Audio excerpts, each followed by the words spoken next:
8 signs you are wasting your full potential. Arnold Schwarzenegger's #1 rule for success.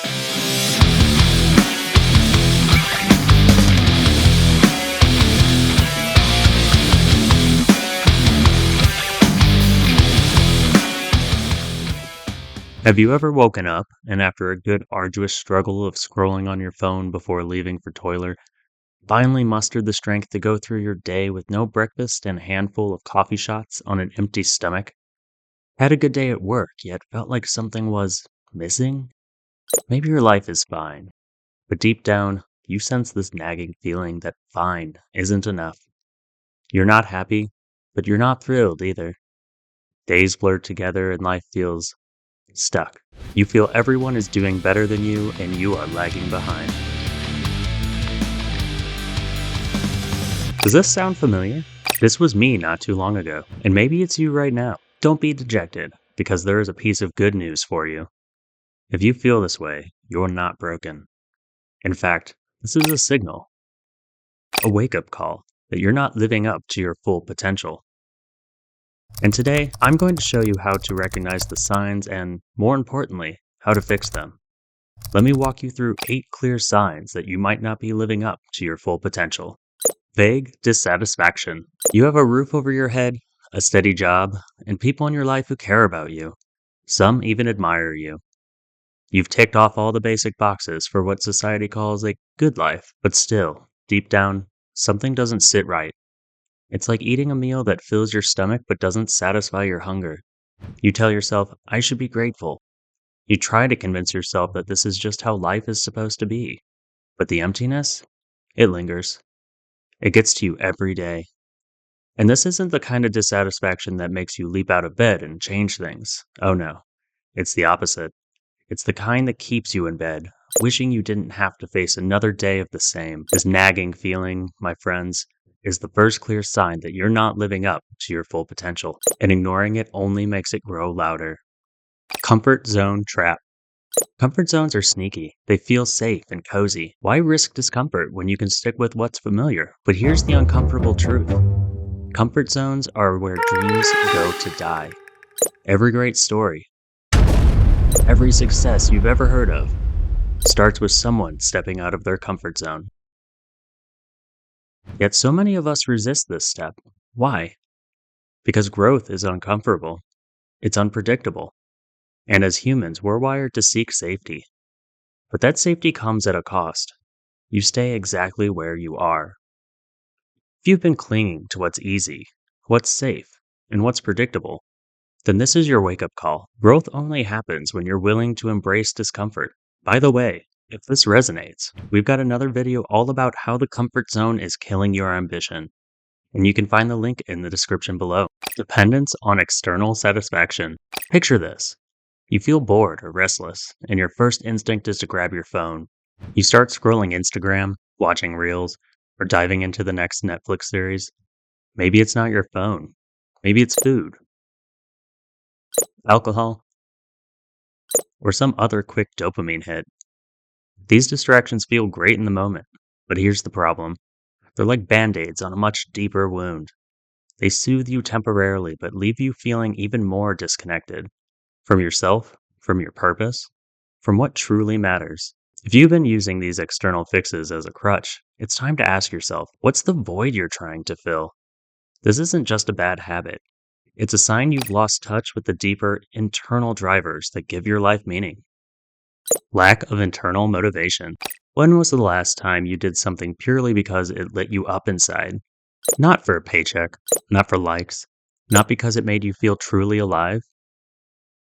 If you struggle to start something new, a project, a hobby, even something as simple as getting out of bed to stretch or meditate, you're not alone. This is often the result of being out of sync with your own desires. You're stuck in the habit of doing what you're supposed to instead of what makes you come alive. Without that spark of internal motivation, life starts to feel like a grind. And that grind, over time, dulls you completely. Not showing up as your best self in relationships. The 5th sign is how you're showing up in your relationships. If your relationships feel strained, shallow, or unfulfilling, it's worth asking yourself, Are you bringing your full self into these connections? Are you listening with intention? Are you prioritizing meaningful time with people who matter to you? We often think of relationships as separate from our personal potential, but they're deeply connected. A lack of energy, respect, or intimacy in your relationships often mirrors how you're showing up in your own life. If you're not fully present, you'll feel disconnected from others and from yourself, selling your time without building long term assets. If you're spending all your time working for someone else's dream, what are you building for yourself? Time is your most valuable resource, and yet most of us spend it like it's infinite, working paycheck to paycheck without investing in anything that creates future value. Maybe it's starting a business, learning a skill, or creating something meaningful. If you're not building something for your future, you're just not living up to your potential. You're just surviving, grinding without growing. And speaking of surviving, does your day feel like a loop? Wake up, work, eat, sleep, repeat, day after day. There's no progress, no excitement, no new experiences.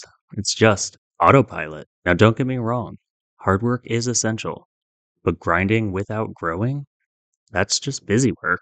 If you're not learning, evolving, or challenging yourself, then you're stuck in a cycle of stagnation. Life is too short to spend it running in circles, neglecting your health. You can't live to your full potential if your body isn't functioning at its best, period. Skipping meals, eating junk, neglecting exercise, and surviving on 4 hours of sleep might feel manageable now, but it takes a toll, not just on your body, but on your mind and spirit too. Your health is your foundation. You can't climb mountains or even small hills. That foundation is crumbling. So if you've been putting your health on the back burner, it's time to bring it front and center. Do any of these signs resonate with you? Maybe it's just one, or maybe it's all eight. If so, don't panic. This isn't a judgment, it's a call to action. Recognizing these patterns is the first step toward change. The truth is, living to your full potential isn't a destination, it's a journey. And that journey starts with small, intentional choices every day. Don't ever settle for fine. You deserve more than that. Your best life is out there waiting for you, but it won't come to you. You have to go after it. And I promise you've got everything you need to start. Number one, create your vision. Arnold Schwarzenegger's number one rule for success. Everything starts with a vision. If you don't know where you're going, you'll drift. Take Arnold Schwarzenegger, for example. As a teenager in Austria, he dreamed of moving to America and becoming the best bodybuilder in the world. That I stumbled on my vision. I mean, as you know, I was born in 1947 in Austria after the Second World War, and I didn't really like it. It seemed impossible, but that vision drove him every single day. He visualized it so vividly that it felt real.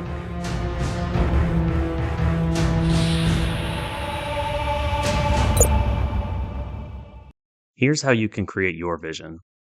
Start big. Dream without limits. What does your ideal life look like? Visualize it. Close your eyes and imagine the details. What do you see, hear, and feel? Over time, refine it into a roadmap. You don't need to know every step now. Just take the first one. What's your version of Arnold's dream? Let us know in the comment section. Number 2, outwork everyone. The Schwarzenegger method of relentless effort. Once you have your vision, it's time to hustle. Those who don't work hard are left behind. The truth is, there are no shortcuts in life. Arnold understood this better than anyone. He didn't just train, he outtrained everyone. While others were in the gym for an hour, he stayed for 3. While others were doing 10 reps, he pushed for 20. He famously trained twice a day, 6 days a week, sculpting his body rep by rep, set by set. So if you want to deadlift 200 kilograms, you don't just show up to the gym once. You train consistently, even when it's hard. The same applies to your mind, your career, your relationships. The real growth happens during the last reps, when you push past the discomfort. Ask yourself, at the end of each day, can you honestly say that you gave it your best? Number 3, identify your obstacles. To extend Arnold's core rule, The biggest thing standing between you and your vision is fear. Fear of failure. Fear of change. Fear of the unknown. Be honest with yourself. What's the one thing holding you back? For some, it's leaving a job that feels secure but unfulfilling. For others, it's dependency on people, bad habits, or toxic relationships. Fix it or leave it. Stand up for yourself, your values, and your dignity. Growth demands courage. Number 4, build habits connected to your vision. And to continue, big dreams are built on small, consistent habits. Start by aligning your daily actions with your vision. If your goal is to write a book, write one paragraph every day. If it's to get fit, start with 10 push-ups. Habits are like bricks. You stack them one at a time, and over time, they build something extraordinary. Consistency matters more than intensity. Remember, every small win compounds into something great. Living to your full potential doesn't require perfection. It requires clarity, effort, and courage. Start by creating a vision that excites you. Work toward it every day. Face your fears head on and build habits that move you closer, step by step. You don't have to wait for the perfect moment to start. There's no magic day on the calendar when everything will align. The only day that matters is today. It's now or never. So ask yourself, what's one small step you can take today to start living to your full potential? The life you've been dreaming of is waiting for you, but it won't wait forever. So go after it. You've got this. Don't just stop here. Start making those small changes today. And remember, your full potential is waiting. You just have to take the first step. Subscribe for more content that helps you unlock your best self. And I'll see you in the next one.